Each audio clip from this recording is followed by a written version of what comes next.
Next, we have with us Mr. Saran Rajarajan, who's the Associate Vice President at Ramco Systems Limited. So, my first question obviously is on the latest deal that you signed with Indema Techniques. Can you tell us something about the deal? What is the deal all about? What role does Ramco play in supporting Indema Techniques? Sure.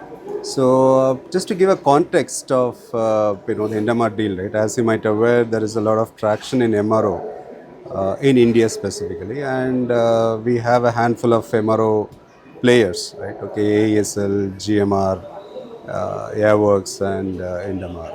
So AESL and GMR are already of our customers, and that has given a lot of inputs for us to harden the software. Okay, so especially to suiting the local requirements. And Indemar, as such, they were planning for a large expansion. Okay, especially as Nagpur as a base, and that has sort of driven or created a need for them to seek the software. And obviously, being we have experience in the local MROs presence, so obviously that's became a obvious choice for us. I think that's how it's all started.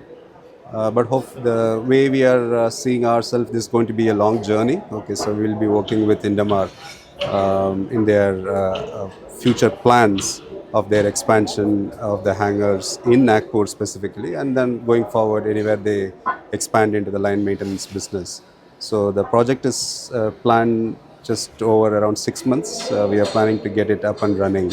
Starting April 1st, we'll be starting the project. Yeah, so that's brief about Indema. Okay, that's great actually.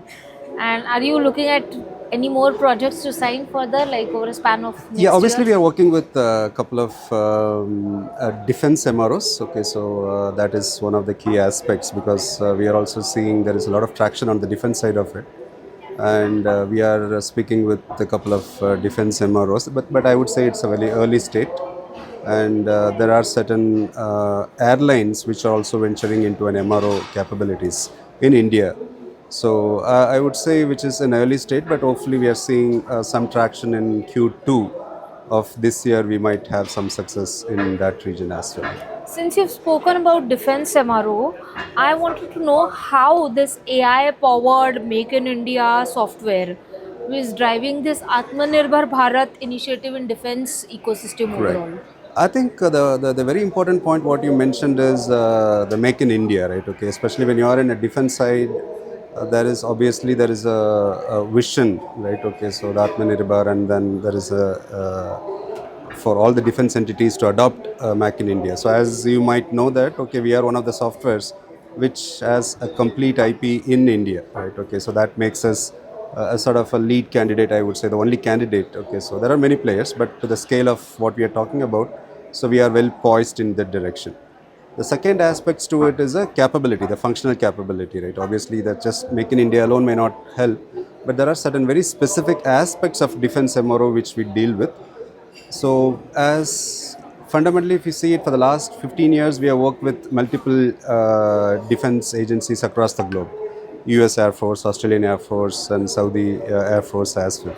So, that has reinforced a lot of functional capabilities, right? Okay, what the defense MRO, which is relatively different from a normal MROs, right? The combination of Make in India plus the functional richness and our experience with operating a similar type of a profile, it makes us a more preferred options to our Indian defense forces. That's what we are hoping that soon we will have some tractions on that actually.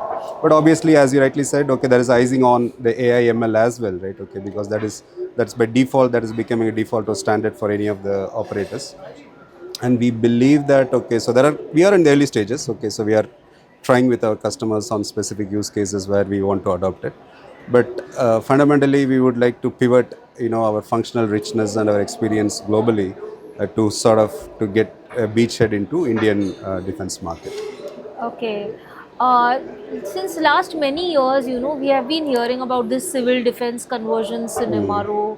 What, according to you, where do you think it's stuck in the red tape? Yeah, I think now we see a lot of synergies. In fact, there was a couple of interesting panels in today's morning session. It looks like it's a there is a need, there should be a more collaboration between the lines are, diminishing, right? Okay, there is no more a defense MRO, there is no more a commercial MRO, right? Okay, both are becoming seamlessly integrated. I think one is driven by the market realities, right? Okay, so because the demand for MRO defense is so high, the organizations of the MRO defense itself, they're not able to cater. In fact, one of the panel they were saying that defense should should focus on manufacturing, and then the private players should step up in in Do the MROs in the maintenance. maintenance, right?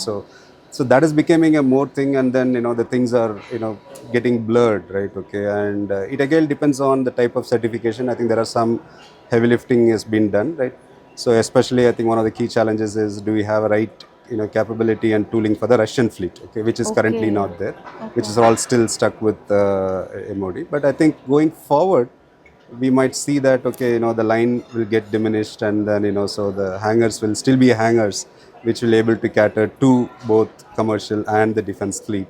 And obviously the data wise and all the physical segregation still happens, but I think the things will get blurred, and then Were there will be any more. timelines discussed as to when we see this actually happening? I Because think, but definitely there is a higher traction because of the pressing market needs. But I think obviously I think too early for. I we think that is see also that not happening discussed. more towards the manufacturing component manufacturing side. It started to It's start, bifurcate yeah, now, correct.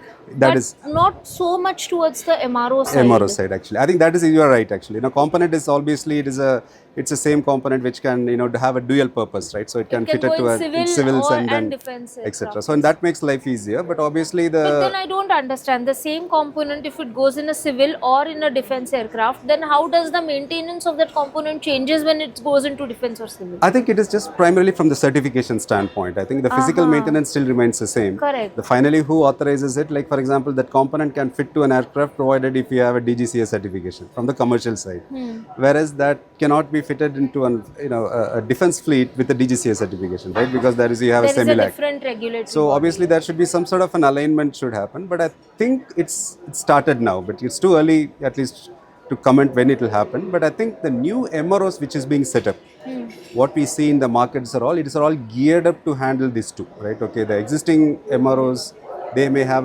handicaps of toolings and then people, etc. But the new MROs, what we are seeing, which has been a greenfield MROs, they have their plan in their minds to handle both this, from Oh, the people skilling and the tool skillings and all this stuff, right? So I think I spoke with a couple of people who are sort of private players who are investing heavily in certain regions, but they are saying that the hangars are designed to handle both, and the certification wise they are going to seek both the approvals, and then the toolings are going to be them. And so that's how it's going. But yeah, it's getting started, but it's too early at least to that's a find out. good news for Yeah, India yeah, actually that's going exactly ahead. it is actually. Okay, now one of the most basic questions. Indian MRO market. Yeah, Your views. How is it evolving and how do you see it panning ahead yeah. in the next 5 years? I think you might know. I think it's a very very entire globe is watching India's market, right? Okay, I think even if you see you might be here in the events, you will see a lot of foreign players presence. That itself shows that like what is the potential it offers, right? So there is no second doubt that okay, this is going to be the market, right? Okay, it's the only question is okay, so what extent, okay, so the MRO has a capability to ingest the workload what is coming out of the fleet, right? You are technically talking about commercial itself, we are talking about 1,000 plus aircrafts, right? And technically we are talking about roughly 2% of the MRO capacity is what we are having it in India globally. Correct. So the key question is, right, okay, as an ecosystem, how we are aligning, right? Okay, it's all boils down to not only the MRO physical hangars, but do we have a right skill sets, people on board, right? Okay, do we retain the talent? Do we have a pipeline to build that training to gear up, right? Okay, I think that is going to be the key aspect. But next 5 years, it's going to be phenomenal. I think that's what we are seeing. So I think obviously, as you also might have heard, but that's going to be the forecast which we are looking for, and then we are bullish on that actually. Okay, now eyeing this demand, what is Ramco's action plan for India? Yeah, so that is obviously we sort of felt that okay, there is we the Indian MRO market is underserved, okay, especially from the maintenance side of it, right? Okay, obviously most of the aircraft still goes outside for the checks, from an engine standpoint, okay, still, most of the engines are goes outside for these checks, right? So we know that, okay, the industry will come to a point where there will be a lot of actions on this area.